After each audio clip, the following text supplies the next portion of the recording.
Un colosse peut aussi avoir des pieds magiques. Laisser l'argile au vestiaire et tout donner sur le terrain comme sur un champ de bataille, Burak Yilmaz est un expert en la matière. Et puisque les médailles en chocolat ne peuvent suffire pour nourrir ses muscles et sa détermination, le géant turc est un finisseur clinique, un joueur de caractère affamé de trophées et de records. Celui que les Turcs surnomment le roi Kral Burak a tout d'une grande figure guerrière. Il continue d'écrire sa légende sur les prés européens alors que beaucoup l'imaginaient abandonner le haut niveau après un départ anticipé en Chine. Et c'est le torse gonflé qu'il s'est préparé tout au long de sa carrière à relever de grands défis et à porter haut les couleurs de son pays. Comment Burak est devenu le roi de Turquie, focus sur un porte-drapeau clivant et athlétique. Abonne-toi à Megafoot, le meilleur du foot en vidéo. Burak Yilmaz, c'est une allure qui détonne et interpelle. 1m88, un dos légèrement voûté, un regard habité. Fils d'un ancien gardien de but professionnel, Burak a choisi le chemin inverse en gardant pourtant le physique de l'emploi. Il veut faire trembler les filets et non les protéger. Très vite promis à une carrière au plus haut niveau, ses bonnes premières saisons à Antalyaspor entre 2003 et 2006 le mènent dans le vestiaire des premiers grands clubs turcs de sa carrière. Le Beşiktaş, où il jouera 55 matchs pour 7 buts, et Fenerbahçe avec 16 apparitions et 0 but. Burak se heurte une première fois à la défaite. Armé pour ce qu'il nomme une guerre, Burak révèle une âme de conquérant et surtout de combattant. « Je me sens prêt pour la guerre jusqu'au bout ». Ces mots du jeune Burak, en situation d'échec au Fenerbahçe, en disent long et jusqu'à preuve du contraire, il disait vrai. Alors pour conquérir le trône de roi de Turquie, Burak s'est mué en chef de guerre charismatique. Après plusieurs saisons décevantes à Minaspor et un prêt non fructueux à Eskişehirspor, l'éclosion du colosse à Trabzonspor est fulgurante.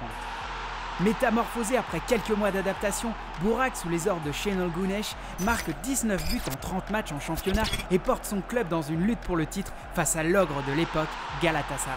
En 2010 et à 25 ans, l'Albatros turc sort enfin de sa coquille pour 2 saisons au sommet qui le révèlent à travers l'Europe. Efficacité, caractère, résilience, Burak est un combattant que les historiques s'arrachent. Atlético Madrid, Arsenal, le téléphone sonne, la boîte aux lettres est pleine, mais Burak a d'autres idées en tête. Il ne veut qu'une chose, la gloire dans son pays. Pour devenir souverain, Yilmaz s'est montré fidèle à sa patrie. Passé par les 4 grands clubs du pays à seulement 27 ans, Yilmaz porte par la suite à 2 reprises Galatasaray dans sa quête du titre de champion. Et en bon chef de file, il brille dans les batailles clés.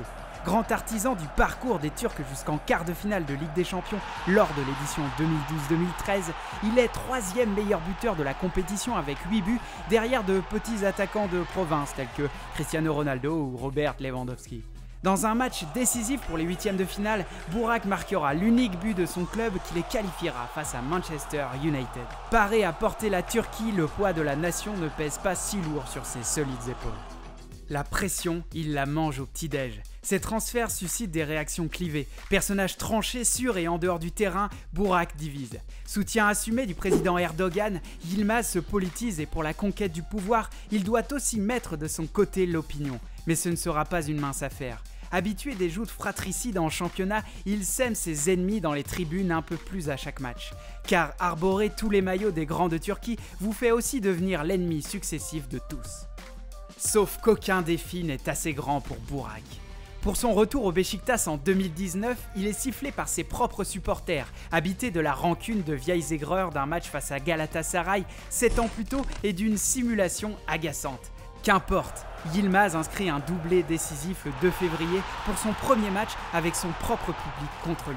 Et après 2 nouvelles saisons convaincantes sur le plan statistique, 25 buts en 41 matchs, Burak, en bon roi qui se respecte, renverse une partie de l'opinion et devient un cadre du vestiaire. Sa majesté sait éloigner les réflexions romantiques. Ses performances, elles, le rendent indispensable. En sélection, Burak en remet une couche. Ses détracteurs ne peuvent qu'admirer des performances solides en tout point. Pour les qualifications au Mondial 2014, il devient le premier buteur turc à marquer dans 5 rencontres officielles consécutives, 5 buts en autant de matchs. Leader en sélection, sa longévité fascine. En mars 2021, avec classe et caractère, il marque un retentissant triplé face aux Pays-Bas près de 15 ans après sa première sélection. Le Kral ne laissera pas sa couronne lui échapper, il est immortel. Entre-temps, en 2016 et à tout juste 31 ans, il répond aux sirènes de la Super League chinoise et ses contrats juteux. Quand beaucoup se persuadent de son déclin inévitable, Burak plante toujours. 19 buts en 32 matchs, il retrouve rapidement sa patrie tant aimée et revient plus affûté que jamais. 1 an et demi d'absence et le roi fait son retour sous les couleurs de Trabzonspor, le club qu'il a vu devenir le Klal. 33, 34, 35 ans, ses performances continuent d'impressionner. 23, 16, 14 buts. Son aventure et sa romance turque se terminent au Beşiktaş, le premier des géants qu'il avait accueilli. La boucle est bouclée, la couronne complète. Burak quitte le championnat turc pour un défi de taille, s'intégrer dans un nouveau championnat. Il doit prouver encore aux yeux d'une Europe curieuse cette fois que le roi sait s'exporter. Spoiler alerte, il sait. 16 buts en championnat de France pour seulement 28 matchs joués, une fin de saison en boulet de canon et des mots forts. On sera champion, vous êtes des chiens de combat, vous allez voir, contre n'importe qui. Le chef de guerre est invincible, gonflé comme jamais. Sur le dos, la couleur rouge semble lui sier à merveille. À Lille, comme en sélection turque, le roi respire la santé. Bien loin le temps du discret autochtone que tout le monde pensait incapable de s'exiler et d'apporter ailleurs. Nul doute que Burak continuera d'avoir les crocs acérés en bon roi qui se respecte pour porter la Turquie jusqu'à son dernier souffle. Alors, pour toi, Burak Yılmaz est-il un grand attaquant européen ? Merci d'avoir regardé notre vidéo. Si tu as kiffé, n'hésite pas à parler de notre chaîne autour de toi, aimer et partager. À très vite pour une nouvelle vidéo. Ciao!